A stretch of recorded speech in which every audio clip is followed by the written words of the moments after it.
এই পাগল মেয়েটি ডাস্টবিনের ভিতরে অনেক সুন্দর একটি মাস্ক খুঁজে পায়, আর এই মেয়েটি শরীরে অনেক পোকা ঘোরাঘুরি করছিল। এরপরে এই পাগল মেয়েটি মাস্কটি পরে নেয়, আর তখনই রাস্তা দিয়ে একটি ছেলে যেতে থাকে, আর ওই ছেলেটি এই পাগল মেয়েটাকে দেখে প্রেমে পড়ে যায়। আর তখনই এই ছেলেটা ওই পাগল মেয়েটার কাছে চলে যায়, আর ওই ছেলেটার এই মেয়েটাকে অনেক ভালো লাগতে থাকে। আর তখনই এই পাগল মেয়েটি একটি হাসি দেয়, আর তার মাস্কটি খুলে পড়ে যায়। এরপর ওই ছেলেটি ওই পাগলটাকে দেখে অনেক চমকে যায়, আর ওই ছেলেটি ওই পাগলটাকে ধাক্কা মারে ফেলে দিয়ে ওই ছেলেটি ওখান থেকে চলে যায়। আর এটা দেখে পাগল মেয়েটি অনেক কষ্ট পায়, আর তখনই তার কাছে বাতাসে উড়ে একটি পার্লারের ঠিকানা চলে আসে।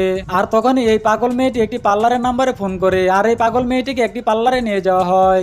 এরপরে নোংরা মেয়েটিকে পার্লারে নিয়ে গিয়ে অনেক সুন্দর করে স্মার্ট করতে থাকে। এরপরে মেয়েটির সাথে যা হলো সেটি দেখার আগে তুমি যদি আল্লাহকে ভালোবেসে থাকো তাহলে ভিডিওটিতে একটি লাইক করে চ্যানেলটি সাবস্ক্রাইব করে দিবে।